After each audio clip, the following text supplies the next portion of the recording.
Storing the information with CJ.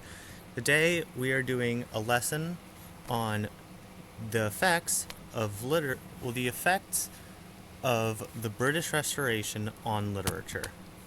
We have a few quick things to talk about before we start with all of how literature has been shaped by this event. First, a very basic explanation of the British Reformation.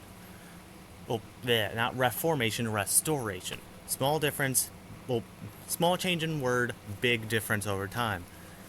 The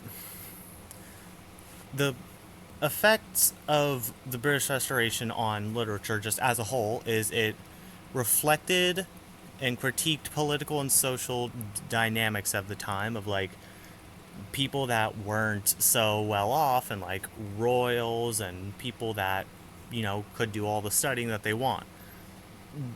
It also focused on stuff like corruption and hypocrisy and the differences in social class. Comedies and tragedies were skyrocketing popularity at the time.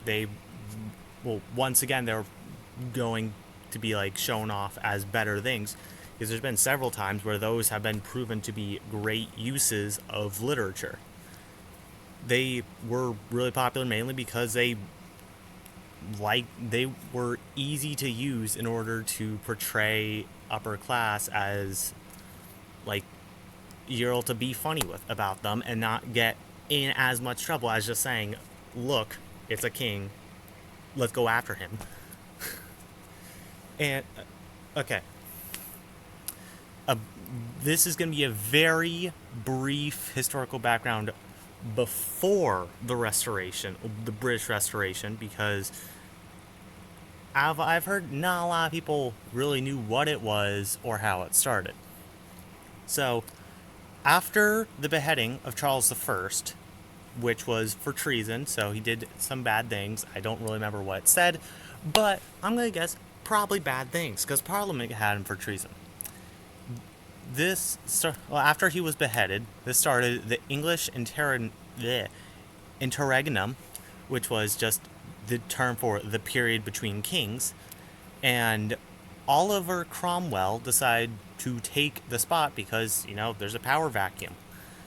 People, though, were not very happy about him because he was being a bit of a dictator. So after he died in 1658, the control that he had was passed to his son Richard, who kind of sucked at his job.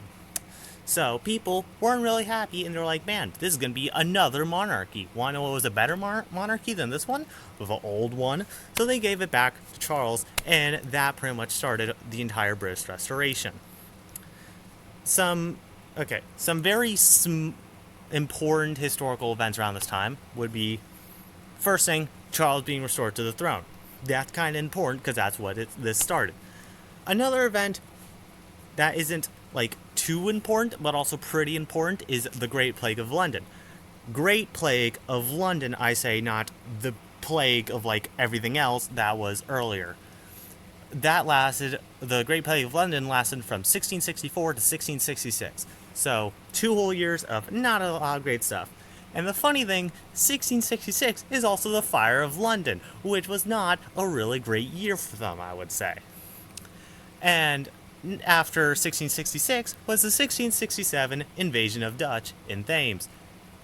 I don't really remember how that one went. I don't know if it was really good or really bad. All I know is it happened. And seeing how England isn't entirely Dutch, I'm going to say they probably did not do the bestest of best jobs, and they didn't conquer everything or anything. After that, in 1681, Charles II dissolved Parliament, and Penn's Woods was established. Penn's Woods is, I think it was Pennsylvania, is it? I think. And another somewhat important historical thing that happened a while after is Isaac Newton in 1687. Kinda important guy. I don't know if you've heard about him. Some random stuff about gravity? I don't know. Okay, social reforms. Things that kinda important to some people, I guess. Parliament reimposed the Book of Common Prayer in 1662.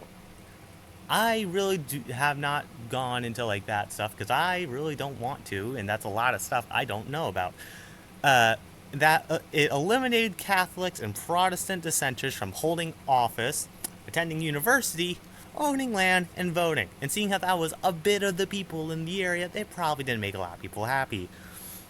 Another thing was the establishment of anti-establishmentarianism. That's such a long word. And dogmatism for Enlightenment thinkers. Not that cool. It also showed increased importance of the individual during these time periods and a focus on individual rights. Pretty good thing. There was also, for literature, there was also a focus on morality and pleasure of the individual. Once again, pretty good thing. And there was also a focus on secularism. Instead of everything being religious, they were just like, look, things are happening. It's real. Whoa, things are happening. And then also challenging of political authority because, some people sucked at their jobs. Shocking. The idea of a libertine was introduced, which is just one that does not care about societal norms and is just like, man, I can be who I want. Another thing was the challenging of gender norms, which was shown in writers like Aphra Behn and Margaret Cavendish. And another thing was the increased importance of science and more focus on literature because things were going on in the world. You gotta be smart. Political events, somewhat important. Once again, Charles II restored the throne, 1660. Kinda important. The Staples Act. Staples Act, and there was also the expanded property in the Carolinas in 1663. I don't really remember what the Staples Act was. I read about it. Kinda boring. There was also the Test Act, which required all office holders to swear allegiance to the Anglican Church, and the establishment of New Jersey, New York, and the Plantation Duties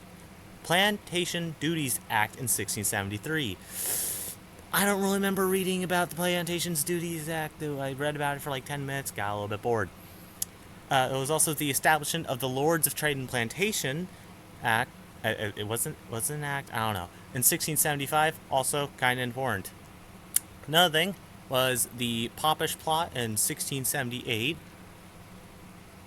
I think that was like something like, let's blame this one guy and something else. I read about it a bit. Was really tired. Don't remember a single thing about it. Wish I made notes on it. And in 1681, Charles II dissolved Parliament and Penn's village was established. I already said that. And 1685, RIP Charles II.